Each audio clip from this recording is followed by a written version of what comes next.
പരിശുദ്ധ പരമ ദിവ്യകാരണീശോയ്ക്ക് എന്നേരവും ആരാധനയും സ്തുതിയും പുകഴ്ചയും ഉണ്ടായിരിക്കട്ടെ. പരിശുദ്ധ പരമ ദിവ്യകാരണീശോയ്ക്ക് എന്നേരവും ആരാധനയും സ്തുതിയും പുകഴ്ചയും ഉണ്ടായിരിക്കട്ടെ. പരിശുദ്ധ പരമ ദിവ്യകാരണീശോയ്ക്ക് എന്നേരവും ആരാധനയും സ്തുതിയും പുകഴ്ചയും ഉണ്ടായിരിക്കട്ടെ. അപ്പസ്തോല പ്രവർത്തനത്തിൻ്റെ 4-ാം അധ്യായം 12-ാം തിരുവചനം നമ്മളിങ്ങനെ വായിക്കുന്നുണ്ട്. മറ്റൊരുവനിലും രക്ഷയില്ല, ആകാശത്തിന് കീഴെ മനുഷ്യരുടെ ഇടയിൽ നമുക്ക് രക്ഷയ്ക്കായി മറ്റൊരു നാമവും നൽകപ്പെട്ടിട്ടില്ല. ഒരിക്കൽ കൂടി അച്ഛനാ വചനം വായിക്കാം. മറ്റൊരുവനിലും രക്ഷയില്ല, ആകാശത്തിന് കീഴെ മനുഷ്യരുടെ ഇടയിൽ നമുക്ക് രക്ഷയ്ക്കായി മറ്റൊരു നാമവും നൽകപ്പെട്ടിട്ടില്ല. നമ്മളെ രക്ഷിക്കാൻ ദൈവം കടന്നു വന്നിരിക്കുന്ന നിമിഷമായത്. ഈ ദിവ്യകാരുണ്യനാഥനിൽ ഈശോ ഉണ്ടെന്ന് നമുക്ക് വിശ്വസിക്കാം. വിശ്വാസത്തിൻ്റെ കണ്ണിലൂടെ നോക്കുന്നവനാണ് ജീവിതത്തിൽ അനുഗ്രഹങ്ങൾ കിട്ടുക. പലപ്പോഴും വിശ്വാസത്തിൻ്റെ കണ്ണിലൂടെ നോക്കാത്തത് കൊണ്ടാണ് നമ്മുടെ ജീവിതത്തിലെ പല പ്രാർത്ഥനകൾക്കും ഉത്തരം കിട്ടാത്തത്. വിശ്വാസത്തിൻ്റെ കണ്ണിലൂടെ നീ നോക്കുമ്പോൾ നിൻ്റെ ജീവിതത്തിൽ ഒത്തിരിയേറെ അനുഗ്രഹങ്ങൾ നിനക്ക് ലഭിക്കും. കാരണം നമ്മളെ രക്ഷിക്കാൻ ദൈവം നമ്മുടെ മുമ്പിലായിരിക്കുന്ന നിമിഷമാണ്. പ്രഭാഷകൻ്റെ പുസ്തകം 32-ാം അധ്യായം 24-ാം തിരുവചനം ഇങ്ങനെ വായിക്കുന്നുണ്ട്. കർത്താവിൽ ശരണപ്പെടുന്നവന് നഷ്ടം വരികയില്ല. കർത്താവിൽ ശരണപ്പെടുന്നവന് നഷ്ടം വരികയില്ല. എൻ്റെ ദൈവത്തിൻ്റെ മുമ്പിൽ ഞാൻ ആയിരിക്കുമ്പോൾ, എൻ്റെ ദൈവത്തിൻ്റെ മുമ്പിൽ ഞാൻ ശരണപ്പെടുമ്പോൾ, ഈ ദിവ്യകാരുണ്യനാഥൻ്റെ മുമ്പിൽ കണ്ണീരോടെ പ്രാർത്ഥിക്കുമ്പോൾ എൻ്റെ ജീവിതത്തിൽ ഒരു നഷ്ടം വരുത്താൻ ദൈവം സമ്മതിക്കില്ല. എത്ര വലിയ പ്രതിസന്ധികളിലൂടെയാണ് ഞാൻ കടന്നു പോകുന്നതെങ്കിലും, എത്ര വലിയ വേദനകൾ എൻ്റെ ജീവിതത്തിലുണ്ടെങ്കിലും, ജീവിതത്തിൽ ഒത്തിരിയേറെ സഹനങ്ങളുണ്ടെങ്കിലും എൻ്റെ ജീവിതത്തിൽ നഷ്ടം വരുത്താൻ ദൈവം സമ്മതിക്കത്തില്ല. സങ്കീർത്തനത്തിൻ്റെ പുസ്തകം 34-ാം അധ്യായം 10-ാം തിരുവചനത്തിൽ നമ്മളിങ്ങനെ വായിക്കുന്നുണ്ട്. സിംഹക്കുട്ടികൾ ഇരകിട്ടാതെ വലഞ്ഞേക്കാം, എന്നാൽ ദൈവത്തെ അന്വേഷിക്കുന്നവർക്ക് ഒന്നിനും കുറവുണ്ടാവുകയില്ല. സിംഹക്കുട്ടികൾ ഇര കിട്ടാതെ വിശന്ന് വലഞ്ഞേക്കാം, എന്നാൽ ദൈവത്തെ അന്വേഷിക്കുന്നവർക്ക് ഒന്നിനും കുറവുണ്ടാവില്ല. ഇത് ദൈവത്തിൻ്റെ വചനമാണത്. അതുകൊണ്ട് സ്നേഹം നിറഞ്ഞവരെ, നമ്മുടെ എല്ലാ വേദനകളും ആകുലതകളും ബുദ്ധിമുട്ടുകളും ദൈവസന്നിധിയിലേക്ക് നമുക്ക് കൊടുക്കാം. ഈ ദിവ്യകാരുണ്യനാഥൻ്റെ മുമ്പിൽ ആരൊക്കെ കരഞ്ഞ് പ്രാർത്ഥിച്ചിട്ടുണ്ടോ അവൻ്റെയൊക്കെ ജീവിതത്തിൽ അനുഗ്രഹങ്ങൾ കിട്ടിയിട്ടുണ്ട്. ആരൊക്കെ നിലവിളിച്ചിട്ടുണ്ടോ, കണ്ണുനീരോടുകൂടെ നിന്നിട്ടുണ്ടോ, അവൻ്റെയൊക്കെ ജീവിതത്തിൽ ദൈവം തൊട്ടിട്ടുണ്ട്. കാരണം നീ നിലവിളിയോടുകൂടെ ദൈവത്തിൻ്റെ മുമ്പിൽ നിൽക്കുമ്പോൾ നിൻ്റെ കണ്ണീരൊപ്പാൻ, നിൻ്റെ കണ്ണീരിൻ്റെ കാരണമറിയാൻ ദൈവം കടന്നു വരും. നിൻ്റെ ജീവിതത്തെ തൊടാൻ ദൈവം കടന്നു വരും. നിൻ്റെ പ്രശ്നങ്ങൾക്ക് ഉത്തരം തരാൻ ദൈവം കടന്നു വരും. അതുകൊണ്ട് സ്നേഹം നിറഞ്ഞവരെ, നമ്മുടെ എല്ലാ പ്രശ്നങ്ങളും ദൈവത്തിൻ്റെ കാര്യങ്ങളിലേക്ക് ഏൽപ്പിക്കാം. 1 പത്രോസിൻ്റെ 5-6 നമ്മൾ വായിക്കുന്നില്ലേ, നിങ്ങളുടെ ഉത്കണ്ഠകളെല്ലാം അവിടുത്തെ ഏൽപ്പിക്കുക, അവിടുന്ന് നിങ്ങളുടെ കാര്യത്തിൽ ശ്രദ്ധാലുവായ തമ്പുരാനാണ്. എന്നെ ശ്രദ്ധിക്കുന്ന, എന്നെ മനസ്സിലാക്കുന്ന, സിംഹക്കുട്ടികൾ ഇരകെട്ടാതെ വിശന്നു വലയേണ്ടി വന്നാലും എനിക്കൊന്നിനും കുറവില്ലാതെ നോക്കുന്ന ദൈവത്തിൻ്റെ മുമ്പിൽ നമ്മുടെ എല്ലാ വേദനകളും നമുക്ക് വിട്ടുകൊടുക്കാം. പ്രത്യേകമായിട്ട് പഠിക്കുന്ന ഓരോ മക്കളെയും നമുക്ക് സമർപ്പിക്കാം. പുതിയ മക്കൾ ഓരോ പുതിയ ക്ലാസ്സുകളിലേക്ക് ഓരോ മക്കളും പോയിക്കൊണ്ടിരിക്കുക. പ്രത്യേകമായിട്ട് അവരുടെ പഠനങ്ങളെ അനുഗ്രഹിക്കണേ കർത്താവേ എന്ന് നമുക്ക് പ്രാർത്ഥിക്കാം. ദൈവമേ, നിൻ്റെ കരുണയാൽ, നിൻ്റെ കൃപയാൽ, പരിശുദ്ധാത്മാവിൻ്റെ ശക്തിയാൽ ഞങ്ങളുടെ മക്കളെ നിറയ്ക്കണേ എന്ന് പ്രാർത്ഥിക്കാം. നന്നായിട്ട് പഠിക്കാൻ, നല്ല മക്കളായിട്ട് ജീവിക്കാൻ, ഈശോയ്ക്ക് ഇഷ്ടപ്പെട്ട മക്കളായിട്ട് വളർന്നു വരാൻ, പഠിച്ചത് ഓർത്തിരുന്ന് കൃത്യമായിട്ട് എഴുതാൻ അവരുടെ മക്കളെ സഹായിക്കണേ കർത്താവേ എന്ന് പ്രാർത്ഥിക്കാം. പ്രത്യേകമായിട്ട് നമ്മുടെ മക്കളെ മുഴുവൻ ദൈവത്തിൻ്റെ മുമ്പിൽ സമർപ്പിച്ച്, കർത്താവേ, നിൻ്റെ അഭിഷേകത്തെ, നിൻ്റെ അനുഗ്രഹത്താൽ ഞങ്ങളെ നിറയ്ക്കണേ എന്ന് പ്രാർത്ഥിച്ചുകൊണ്ട് പരിശുദ്ധാത്മാവിനെ വിളിച്ച് നമ്മൾ പാടി പ്രാർത്ഥിക്കാൻ പോവുക. ആത്മാവാണ് ശക്തി നൽകുന്നത്, ആത്മാവാണ് അഭിഷേകം നൽകുന്നത്, ആത്മാവാണ് കൃപകൾ നൽകുന്നത്, ആത്മാവാണ് ഇന്ന് ഈ സമൂഹത്തെ സഹായിക്കാനായിട്ട് കടന്നു വരിക. പരിശുദ്ധാത്മാവിൻ്റെ നിറവുണ്ടാകാൻ, പരിശുദ്ധാത്മാവിൻ്റെ അഭിഷേകം ഉണ്ടാകാൻ, പരിശുദ്ധാത്മാവിൻ്റെ എല്ലാവിധത്തിലുള്ള നന്മകളാൽ നിറയപ്പെടാൻ വേണ്ടി ഈ നിമിഷം വിശ്വാസത്തോടുകൂടെ പരിശുദ്ധാത്മാവിനെ വിളിച്ച് നമുക്കെല്ലാവർക്കും പാടി പ്രാർത്ഥിക്കാം. തന്നാലും നാദാ ആത്മാവിനെ ആശ്വാസദായകനേ. ചേർന്ന് തന്നാലും നാഥാ നിൻ ജീവനേ നിത്യ സഹായകനേ. ഒരിക്കൽ കൂടി എല്ലാവരും വിശ്വാസത്തോടെ പാടി. തന്നാലും നാഥാ ആത്മാവിനെ ആശ്വാസദായകനേ.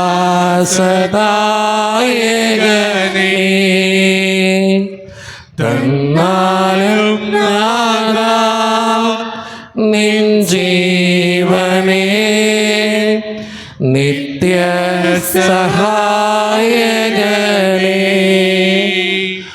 അകതാരിലുണർവിൻ്റെ പനിനീരു തൂകി അവിരാമമൊഴുകി വരൂ വരദാനവാരിതേ ഫലമേകുവാനായി അനുസൂതമൊഴുകി വരൂ. തന്നാലും നാഥാ ആത്മാവിനെ ആശ്വാസദായകനേ. തന്നാലും നാഥാ നിൻ ജീവനേ നിത്യ സഹായകനേ. നമ്മുടെ ജീവിതത്തെ മുഴുവൻ ഈ ദിവികാലനാഥൻ്റെ മുമ്പിൽ നമുക്ക് വിട്ടുകൊടുക്കാം. നമ്മുടെ അപേക്ഷകൾക്ക് വേണ്ടി നമ്മൾ പ്രാർത്ഥിക്കുന്ന നിമിഷം ഇത്. പ്രത്യേകമായിട്ട് ദൈവത്തിൻ്റെ സന്നിധിയിൽ നമ്മുടെ നിയോഗങ്ങളും ആവശ്യങ്ങളും നമ്മുടെ കണ്ണീരും ഒക്കെ നമുക്ക് കൊടുക്കാം. എന്തോരോന്ന് വെച്ചാൽ നമ്മൾ കരയുക അല്ലേ. ഒത്തിരി വേദനകളുണ്ട് നമുക്കൊക്കെ. ആരും പറയുന്നില്ലെന്ന് മാത്രമേ ഉള്ളൂ. എല്ലാവരും ചിരിക്കുമ്പോൾ ചിരിക്കുന്നു മാത്രം. പക്ഷേ ചങ്ങിൻ്റെ അകത്ത് ഒത്തിരി വേദനകളാണ്, ചില പ്രശ്നങ്ങളാണ്, ചില തടസ്സങ്ങളാണ്, ചില കണ്ണീരാണ് ദൈവത്തിൻ്റെ മുമ്പിലേക്ക് കൊടുക്കാൻ നമുക്ക്. ദൈവമേ, എൻ്റെ പ്രശ്നങ്ങൾ ഇതൊക്കെയാണ്, എൻ്റെ സങ്കടങ്ങൾ ഇതൊക്കെയാണ്, എൻ്റെ വേദനകൾ ഇതൊക്കെയാണ്. നീ എൻ്റെ ജീവിതത്തിലേക്കൊന്ന് കടന്നു വരണേ എന്ന് പ്രാർത്ഥിക്കാം. ജീവിതത്തിൽ എന്തെല്ലാം പ്രശ്നങ്ങളുണ്ടെങ്കിലും ഓർക്ക് എൻ്റെ ദൈവത്തിന് അസാധ്യമായിട്ട് ഒന്നുമില്ല. വിശുദ്ധ ലൂക്കായുടെ സുവിശേഷം 18-ാം അധ്യായം 27-ാം തിരുവചനം.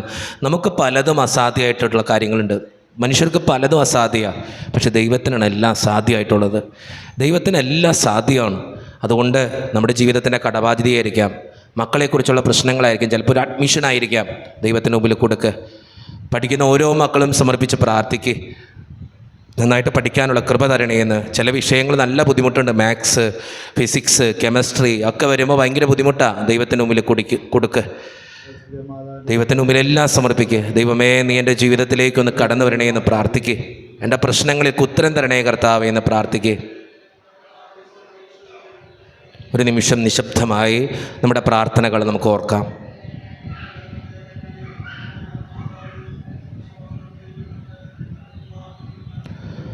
നമ്മുടെ എല്ലാ നിയോഗങ്ങളും ദൈവത്തിന് മുമ്പിൽ സമർപ്പിച്ച് കരുണ്യവാനായ കർത്താവേ, നീ കടന്നു വരണേ എന്ന് പ്രാർത്ഥിച്ചുകൊണ്ട് ഇരുകരങ്ങളിൽ നീട്ടി ഈ ദിവികാരനാഥനെ നോക്കി വിശ്വാസത്തോടുകൂടെ നമുക്ക് പാടാം. നാഥാ വരേണമേ, എന്നിൽ നിറയണമേ, നാഥാ വരേണമേ, സൗഖ്യം തരേണമേ. ഒന്നുകൂടി. നാഥാ വരേണമേ, എന്നിൽ നിറയണമേ, നാഥാ വരേണമേ, സൗഖ്യം തരേണമേ. ഒരിക്കൽ കൂടി. നാഥാ വരേണമേ, എന്നിൽ നിറയണമേ, നാഥാ വരേണമേ, സൗഖ്യം തരേണമേ. നമുക്ക് ഇരുകരങ്ങൾ നമ്മുടെ നെഞ്ചോട് ചേർത്ത് പിടിക്കാം. നമ്മുടെ പ്രത്യേകമായിട്ട് നമ്മുടെ കുടുംബത്തെ നമുക്കൊന്ന് സമർപ്പിക്കാം. പ്രത്യേകമായിട്ട് നമ്മുടെ കുടുംബത്തെ നമുക്കൊന്ന് ഓർക്കാം.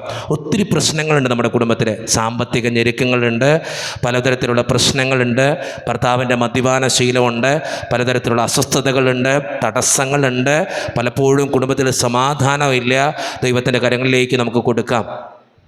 ദൈവത്തിൻ്റെ കരങ്ങളിലേക്ക് നമുക്ക് കൊടുക്കാം. നമ്മൾ ജീവിക്കുന്നത് നമ്മുടെ കുടുംബത്തിലാണ്. നമ്മുടെ കുടുംബത്തിൽ ശാന്തിയും സമാധാനവും സന്തോഷം ഉണ്ടെങ്കിലാണ്, നമ്മുടെ കുടുംബത്തിൽ ഐശ്വര്യം ഉണ്ടായാലാണ് നമുക്ക് സന്തോഷത്തോടെ ജീവിക്കാൻ പറ്റുള്ളൂ.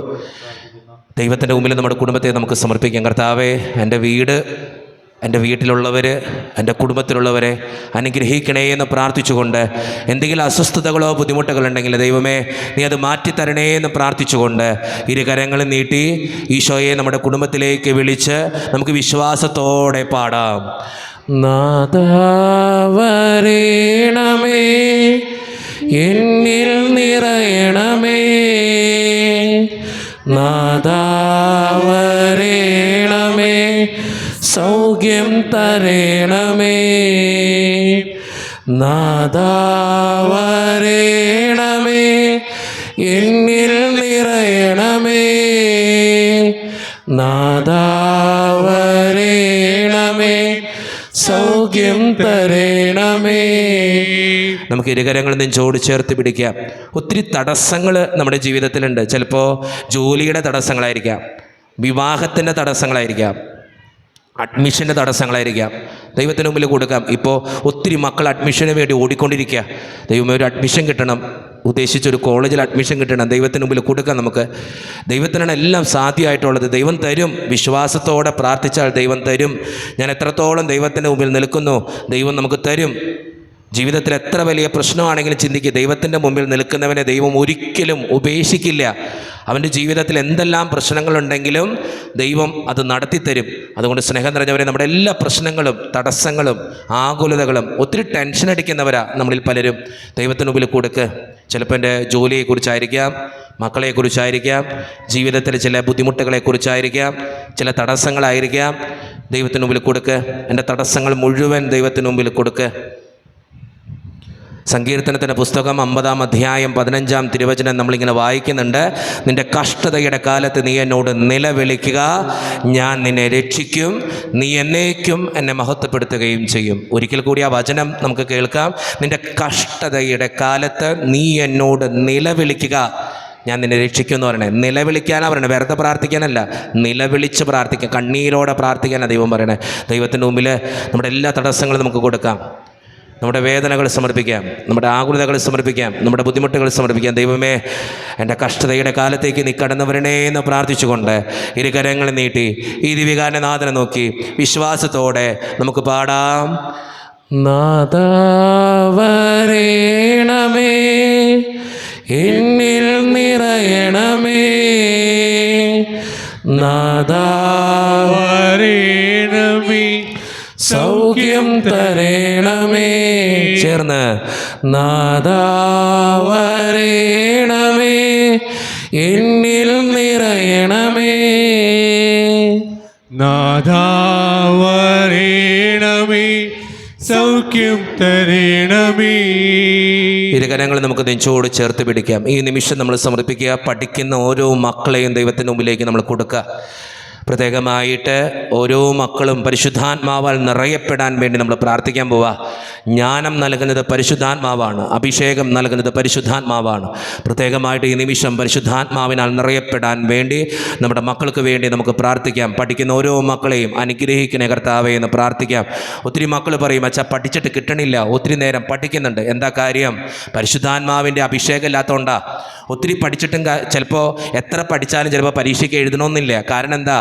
ദൈവത്തിൻ്റെ അനുഗ്രഹം ഇല്ലാത്തതുകൊണ്ടാണ്.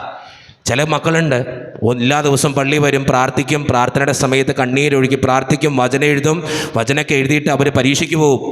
എത്രയോ മക്കളാണെന്നറിയോ? അച്ഛാ ഞങ്ങൾ പഠിച്ച കാര്യം തന്നെയാണ് വന്നേക്കണേ, കൃത്യമായിട്ട് എഴുതാൻ പറ്റി. അതിനെന്താ കാര്യം? ഒറ്റ ഉത്തരവുള്ളൂ, ദൈവം ഉണ്ടായിരുന്നു കൂടെ, വേറെ ആരും ഉണ്ടായിരുന്നില്ല, ദൈവം ഉണ്ടായിരുന്നു കൂടെ. ചില മക്കൾ സ്വന്തം കഴിവിൽ ആശ്രയിക്കും. പഠിക്കുന്ന ഓരോ മക്കൾ എന്താ ചെയ്യണ്ടേ? ദൈവത്തിൻ്റെ കഴിവിൽ ആശ്രയിക്കണ്ടേ. നിനക്കെൻ്റെ കൃപ മതി എന്നാണ് ദൈവം പറയണേ. നിനക്കെൻ്റെ കൃപ മതി, വേറെ ഒന്നും വേണ്ട. ജീവിതത്തിൽ വിജയിക്കാൻ ദൈവത്തിൻ്റെ കൃപ മതി, വേറെ ഒന്നും വേണ്ട. ചില മക്കൾ അങ്ങനെയല്ല, ദിവസം തോറും ഇരുന്ന് പഠിക്കും. എന്താ കാര്യം? ഒരു കാര്യമില്ല. കാരണം എന്താ? ദൈവത്തിൻ്റെ അഭിഷേകമില്ല. പ്രാർത്ഥിച്ചിട്ട് പഠിച്ചു നോക്കിയേ. പഠിക്കാൻ പോകുന്ന നേരത്ത് ദൈവത്തിൻ്റെ മുമ്പിൽ ഇരുന്ന് നോക്കിയേ, കുറച്ചു നേരം ദൈവം വഴി തുറന്നു തരും. ഒത്തിരി കടികട്ടിയുള്ള സാധനങ്ങൾ വരെ ഈസിയാക്കി ദൈവം തരും. ചില കാര്യങ്ങൾ കൃത്യമാക്കി തരും ദൈവം, ചില കാര്യങ്ങൾ കൃത്യമായിട്ട് എഴുതാൻ ദൈവം സന്നദ്ധനാക്കി തരും. അതെന്താണെന്നറിയോ? ദൈവത്തിൻ്റെ കൃപയുള്ളതുകൊണ്ടാണ്, ദൈവത്തിൻ്റെ അഭിഷേകമുള്ളതുകൊണ്ടാണ്. പഠിക്കുന്ന ഓരോ മക്കളോടും ഞാൻ പറയുന്ന കാര്യം എത്രയേ ഉള്ളൂ, ദൈവത്തിൻ്റെ മുമ്പിലിരിക്കും കുറച്ച് നേരം ഒന്ന് വചനം എഴുത്. ഞാൻ ഓർക്കുന്ന ഒരു കാര്യമുണ്ട്, 10ാം ക്ലാസ്സിൽ പഠിക്കുന്ന ഒരു മകള്, അവൾ പരീക്ഷയ്ക്ക് ഭയങ്കര ബുദ്ധിമുട്ട്. ഞാൻ ഇരുന്നൊരു ഇടവകയിലാണ്, ഭയങ്കര ബുദ്ധിമുട്ടാണ്. ഞാനപ്പോൾ ധ്യാനിപ്പിച്ചുകൊണ്ടിരിക്കുന്ന ഒരു കാലഘട്ടം ഞാൻ ആ മകളോട് വെറുതെ ഒരു കാര്യം പറഞ്ഞു, മകളെ എല്ലാ ദിവസവും 10 പ്രാവശ്യം ഒരു വചനം എഴുതാമോ, നീ 10 പ്രാവശ്യം ഒരു വചനം എഴുതാമോ, ബാക്കിയുള്ളത് ദൈവം നിന്നെ നോക്കിക്കൊള്ളുന്നു. ഒറ്റ കാര്യം ഞാൻ പറഞ്ഞോളൂ, വളരെ തമാശപൂർവ്വം പറഞ്ഞൊരു കാര്യമാണ്. എന്നോട് വന്ന് ചോദിച്ചു, അച്ഛാ ഞാൻ എങ്ങനെയാണ് പഠിക്കേണ്ടത്, എനിക്ക് പഠിച്ചിട്ട് കിട്ടണില്ല, പരീക്ഷയ്ക്ക് എനിക്ക് ഓർമ്മയില്ല, 10ാം ക്ലാസ്സിൽ നിന്ന് കേൾക്കുമ്പോൾ എനിക്ക് പേടിയാണ്, ഞാൻ എന്താ ചെയ്യണ്ടേ? ഞാൻ ആ കൊച്ചിനോട് പറഞ്ഞിങ്ങനെയാണ്, എല്ലാ ദിവസവും 10 പ്രാവശ്യം എഴുതിയാൽ മതി ഒരു വചനം, കൂടി വന്നാൽ ഒരു 5 മിനിറ്റ് അല്ലെങ്കിൽ 10 മിനിറ്റ് നിനക്ക് പോവുള്ളൂ, ഒരു വചനം എഴുതിയാൽ മതി എല്ലാ ദിവസവും. ആ മകൾക്ക് എത്ര A+ കിട്ടിയെന്നറിയോ? ഫുൾ A+ വാങ്ങിച്ചിട്ടാണ് ജയിക്കണേ. അത് ദൈവത്തിൻ്റെ കൃപയാണ്, ദൈവത്തിൻ്റെ കൃപയാണ്. കാരണം ദൈവത്തിൻ്റെ കഴിവില പഠിക്കുന്ന മക്കളെ ആശ്രയിക്കണ്ടേ, ദൈവത്തിൻ്റെ കൃപയുണ്ടെങ്കിൽ എല്ലാം ശരിയാകും. അതുകൊണ്ട് തമ്പുരാൻ പറഞ്ഞേ, എന്നെ കൂടാതെ നിങ്ങൾക്ക് ഒന്നും ചെയ്യാൻ പറ്റില്ല. നമ്മൾ എന്തൊക്കെ ചെയ്താലും ദൈവത്തിൻ്റെ അഭിഷേകം ഇല്ലെങ്കിൽ, ദൈവത്തിൻ്റെ കൃപയില്ലെങ്കിൽ, ദൈവത്തിൻ്റെ അനുഗ്രഹമില്ലെങ്കിൽ സാധ്യമല്ല ഒരു കാര്യവും. നമ്മൾ കുറേ കഷ്ടപ്പെടുന്നു മാത്രമേ ഉള്ളൂ, ഫലം ഉണ്ടാവില്ല. ദൈവം കൂടെ ഉണ്ടെങ്കിൽ എല്ലാം ശരിയാകും. കാരണം ദൈവം കൂടെയുള്ള മനുഷ്യനെ തോൽപ്പിക്കാൻ ആർക്കും പറ്റില്ല. അതൊരു പരീക്ഷയ്ക്കും പറ്റില്ല, ഒരു വേദനയ്ക്കും പറ്റില്ല, ഒരു തടസ്സത്തിനും പറ്റില്ല. അതുകൊണ്ട് പഠിക്കുന്ന മക്കളെ, എനിക്ക് ഒറ്റ കാര്യം പറയാനുള്ളൂ, ദൈവത്തിന് മുമ്പിൽ ഇരിക്കുക കുറച്ച് നേരം. പറ്റുമെങ്കിൽ എല്ലാ ദിവസവും ഒരു വചനം പഠിക്കുക, ഒരു വചനം എഴുത്. നീ പഠിക്കുന്ന പുസ്തകത്തിന് മുമ്പിൽ ഒരു വചനം എഴുതി വയ്ക്കുക. ആ വചനം വായിച്ചിട്ട് നീ ഒന്ന് പഠിക്കാനിരിക്കുക. ദൈവം തൊടും നിന്നെ. നിനക്ക് ഏറ്റവും ബുദ്ധിമുട്ടുള്ള ഒരു പരീക്ഷ അല്ലെങ്കിൽ ഏറ്റവും ബുദ്ധിമുട്ടുള്ള ഒരു വിഷയം നീ പഠിക്കാനിരിക്കുമ്പോൾ ദൈവത്തിൻ്റെ ഒരു വചനം എഴുതിയിട്ട് ആ വചനം വായിച്ചിട്ട് നീ ഒന്ന് പഠിച്ചു നോക്ക്. ദൈവം സഹായിക്കും നിൻ്റെ കൂടെ വന്ന്. ചില ഫോട്ടോകൾ നമ്മൾ കണ്ടിട്ടില്ലേ, ദൈവം പഠിക്കുന്ന മക്കളുടെ കൂടെ ഇരുന്ന് അവൻ അനുഗ്രഹിക്കുന്നത്. അത് ദൈവമുള്ള മനുഷ്യർ, ദൈവം കൂടെയുള്ള പിള്ളേർക്ക് അത് സാധ്യമായുള്ളൂ. അതുകൊണ്ട് ഞാൻ പറയണേ, ദൈവത്തിൻ്റെ കൂടെ ഇരിക്കുക, ദൈവത്തിൻ്റെ സന്നദ്ധിയിൽ കൊടുക്കുക നിൻ്റെ പഠനത്തെ.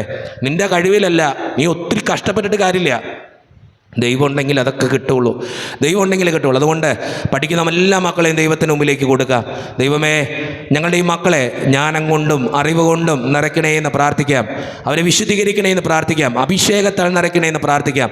എല്ലാവിധ നന്മകളാലും നിറയ്ക്കണേ എന്ന് പ്രാർത്ഥിക്കാം. നല്ല മക്കളായിട്ട് ജീവിക്കാൻ, നന്നായിട്ട് പഠിക്കാൻ, പഠിച്ചത് ഓർത്തിരിക്കാൻ, പരിശുദ്ധാത്മാവിൻ്റെ നിറവുള്ള മക്കളാക്കി ഞങ്ങളുടെ മക്കളെ മാറ്റണേ എന്ന് പ്രാർത്ഥിച്ചുകൊണ്ട് നമ്മുടെ മക്കളെ മുഴുവൻ ദിവികാരനാഥൻ്റെ മുമ്പിൽ സമർപ്പിച്ച് നമ്മുടെ മക്കളെ ഓർത്ത് ഇരുകരങ്ങളും നീട്ടി നമ്മുടെ മക്കളുടെ ജീവിതത്തിൽ പരിശുദ്ധാത്മാവിൻ്റെ അഭിഷേകത്താൽ നിറയപ്പെടുവാനും നന്നായിട്ട് പഠിക്കാനുള്ള കൃപയ്ക്ക് വേണ്ടിയും പ്രാർത്ഥിച്ചുകൊണ്ട് ഇരുകരങ്ങളും നീട്ടി ഈശോ അവരുടെ ജീവിതത്തിൽ വസിക്കാൻ വേണ്ടി നമുക്ക് പാടി പ്രാർത്ഥിക്കാം. നാഥാ വരേണമേ, എന്നിൽ നിറയണമേ, നാഥാ വരേണമേ, എനിക്കും തരേണമേ, നാഥാ വരേണമേ, എന്നിൽ നിറയണമേ, നാഥാ വരേണമേ, സൗഖ്യം തരേണമേ.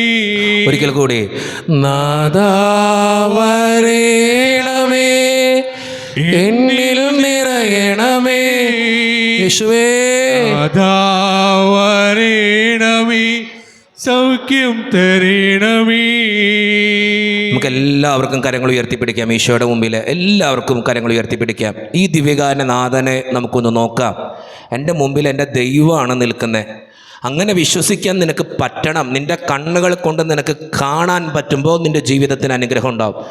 ചിലരൊക്കെ എന്നും വിശുദ്ധ കുർബാന സ്വീകരിക്കും. ഒരു കാര്യമില്ല. കാരണം എന്താ? വിശ്വാസത്തിൻ്റെ കണ്ണിലൂടെയല്ല സ്വീകരിക്കുന്നത്. ചിലരെല്ലാവർക്കും എല്ലാ പ്രാർത്ഥനയിലും പങ്കെടുക്കുക. എന്താ കാര്യം? ഒരു കാര്യമില്ല. മനസ്സിൽ ഈ ദുഷ്ചിന്തകളും പാപങ്ങളൊക്കെ ചെയ്തിട്ട് ഒരു കാര്യമില്ല. ദൈവത്തിന് വസിക്കാൻ ഒരു ഇടമുണ്ടാകണം നിൻ്റെ ചങ്കിൽ. എന്നാലും നിൻ്റെ ജീവിതത്തിൽ അത്ഭുതങ്ങൾ ഉണ്ടാകുള്ളൂ, അടയാളങ്ങൾ ഉണ്ടാകുള്ളൂ. അങ്ങനെ പ്രാർത്ഥിക്കുന്ന മക്കളുടെ ജീവിതത്തിൽ അഭിഷേകവും അനുഗ്രഹം കിട്ടുള്ളൂ. അതുകൊണ്ട് ദൈവത്തിൻ്റെ കൃപയുണ്ടാകാൻ നമ്മൾ പ്രാർത്ഥിക്കാൻ പോവുക. ഇരുകരങ്ങൾ ഉയർത്തിപ്പിടിക്കുക. അവൻ്റെ നാമത്തിന് ഒത്തിരി ശക്തിയുണ്ട്, അവൻ്റെ നാമത്തിന് ഒത്തിരി ശക്തിയുണ്ട്. അതുകൊണ്ട് 2 കരങ്ങൾ ഉയർത്തിപ്പിടിച്ച് ഈ ദിവ്യകാരണനാഥനെ നമുക്കൊന്ന് നോക്കാം. ഒരു നിമിഷം നമുക്ക് നോക്കാം. എന്നിട്ട് മനസ്സിൽ മാത്രം ഈശോയുടെ നാമം നമ്മൾ സ്തുതിക്കാൻ പോവുക. മനസ്സിൽ മാത്രം, പുറമെ ആരും കേൾക്കണ്ട.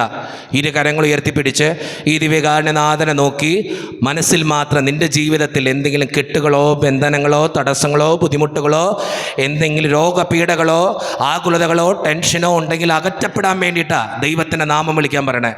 ആ നാമത്തിന് ശക്തിയുണ്ട്. കാരണം പൗലോസും സീലാസും തടവറയിൽ ഇരുന്നപ്പോൾ അവർ യേശുവിൻ്റെ നാമം പറഞ്ഞ് സ്തുതിച്ചു കഴിഞ്ഞപ്പോൾ അവിടെ ചങ്ങലകൾ അഴിഞ്ഞു വീണുന്ന വചനത്തിൽ നമ്മൾ വായിക്കുക. അവരുടെ ബന്ധനങ്ങൾ അഴിഞ്ഞു വീണുന്ന വചനത്തിൽ വായിക്കുക. അവരുടെ തടവറ തകർന്നു പോയി എന്ന വചനത്തിൽ നമ്മൾ വായിക്കുക. ആ ദൈവത്തിൻ്റെ നാമം നമ്മൾ സ്തുതിക്കാൻ പോകണമെന്ന് ഓർക്കണം. അത്രയും ശക്തിയുണ്ട് അവൻ്റെ നാമത്തിന്. ആ നാമം പറഞ്ഞ് പ്രാർത്ഥിച്ചവരൊക്കെ രക്ഷപ്പെട്ടിട്ടുണ്ട്. അതുകൊണ്ട് രണ്ട് കരങ്ങൾ ഉയർത്തിപ്പിടിച്ച് മനസ്സിൽ മാത്രം, പുറമെ ആരും കേൾക്കണ്ട, യേശുവേ നന്ദി, യേശുവേ സ്തുതി. മനസ്സിൽ മാത്രം പറയും. നിൻ്റെ ശരീരത്തിൻ്റെ കെട്ടുകൾ പൊട്ടിപ്പോട്ടെ, ബന്ധനങ്ങൾ അഴിഞ്ഞു വീഴട്ടെ, എല്ലാവിധത്തിലുള്ള പൈശാചിക ശക്തികൾ അകന്നു പോകട്ടെ. Hallelujah, hallelujah. മനസ്സിൽ മാത്രം യേശുവേ നന്ദി, യേശുവേ സ്തുതി, യേശുവേ ആരാധന. Hallelujah, hallelujah, hallelujah. യേശുവേ നന്ദി, യേശുവേ സ്തുതി, യേശുവേ സ്തുതി. രണ്ട് കാര്യങ്ങൾ ഉയർത്തിപ്പിടിച്ച് തന്നെ ഈ ദേവാലയത്തിലുള്ള എല്ലാവരും കേൾക്കുക. നിൻ്റെ ശരീരത്തിൽ പോകുന്ന ആ ദുഷ്ടശക്തികളും തടസ്സങ്ങളും അകന്നു പോകാൻ വേണ്ടി, നമ്മുടെ സമൂഹത്തിലുള്ള എല്ലാവരിൽ നിന്ന് അകന്നു പോകാൻ വേണ്ടി എല്ലാ മക്കളും സ്വരമുയർത്തി, ശബ്ദമുയർത്തി, നിങ്ങൾ മറ്റുള്ളവരെ നോക്കണ്ട, ദൈവത്തെ മാത്രം നോക്കി കരമുയർത്തി സ്വരമുയർത്തി ഒന്ന് സ്തുതിച്ചേ. Hallelujah, hallelujah, hallelujah. യേശുവേ നന്ദി, യേശുവേ സ്തുതി, യേശുവേ ആരാധന. Hallelujah, hallelujah, hallelujah, hallelujah.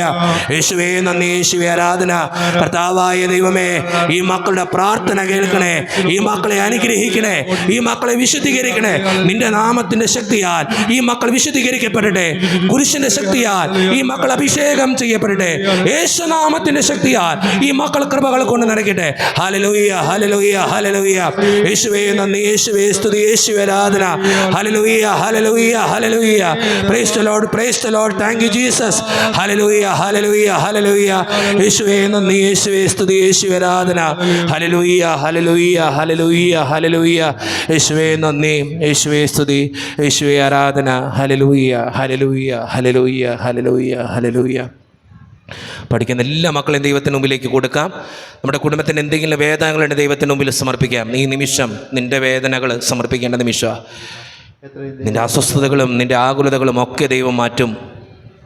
സങ്കീർത്തനത്തിൻ്റെ പുസ്തകം 32-ാം അധ്യായം 7-ാം തിരുവചനത്തിൽ നമ്മളിങ്ങനെ വായിക്കുന്നുണ്ട്, അനർത്ഥങ്ങളിൽ നിന്ന് അവിടുന്ന് നിന്നെ രക്ഷിക്കും. അനർത്ഥങ്ങളിൽ നിന്ന് അവിടുന്ന് നിന്നെ രക്ഷിക്കും. നീ ദൈവത്തിൻ്റെ മുമ്പിൽ നിൽക്കണം, എന്നാലേ നീ രക്ഷപ്പെടുള്ളൂ. നീ ലോകത്ത് എന്തൊക്കെ ചെയ്താലും ചിലപ്പോൾ രക്ഷപ്പെടില്ല. ദൈവത്തിൻ്റെ മുമ്പിൽ നിൽക്കേണ്ടി വരും ചില നിമിഷങ്ങളിൽ. നീ ഓർത്തു നോക്കിയേ, എന്തൊക്കെ ഉണ്ടായിട്ട് എന്താ കാര്യം? ചില കുടുംബങ്ങളൊക്കെ ചെല്ലുമ്പോൾ ഇഷ്ടം പോലെ പൈസയുണ്ട്, സമാധാനമില്ല.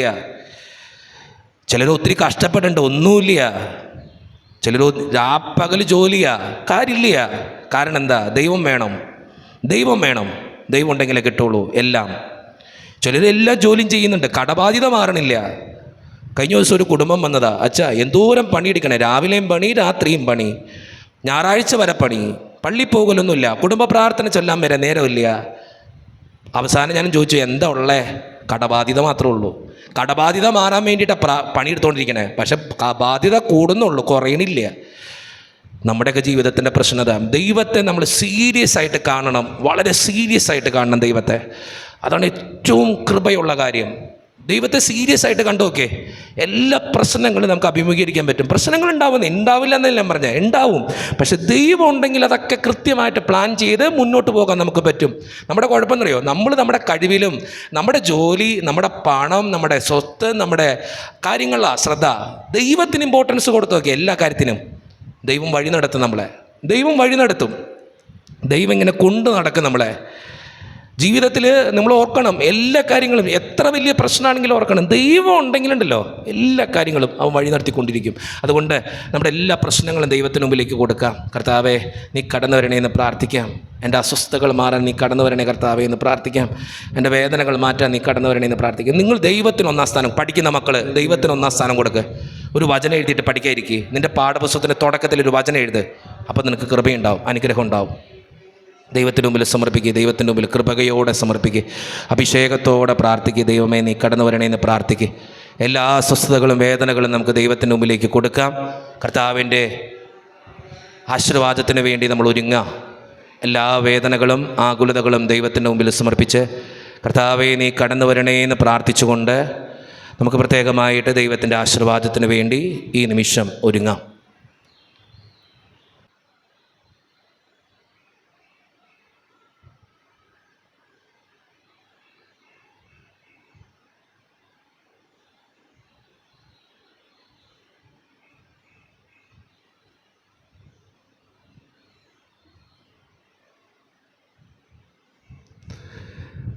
ദൈവം തന്ന എല്ലാ നന്മകൾക്കും നമുക്ക് നന്ദി പറയാം. അതോടൊപ്പം നമ്മുടെ എല്ലാ വേദനകളും ആവശ്യങ്ങളും ദൈവത്തിൻ്റെ സന്നദ്ധയിലേക്ക് സമർപ്പിച്ചുകൊണ്ട് കർത്താവെ അനുഗ്രഹിക്കണേ എന്ന് പ്രാർത്ഥിച്ചുകൊണ്ട് ഈശോയുടെ ആശീർവാദം നമുക്ക് ഈ നിമിഷം സ്വീകരിക്കാം. പരിശുദ്ധ ശരീരത്താലും വിലയേറിയ രക്തത്താലും പാപത്തിൻ കരകളിൽ നിന്നും മർത്യനു നീ മോചനമേകി. സകലേശാദിവ്യ കടാക്ഷം തൂകണമേ വത്സലസുതരിൽ, നിർമ്മലരായി ജീവിച്ചിടുവാൻ ചിന്തണമേ ദിവ്യവരങ്ങൾ.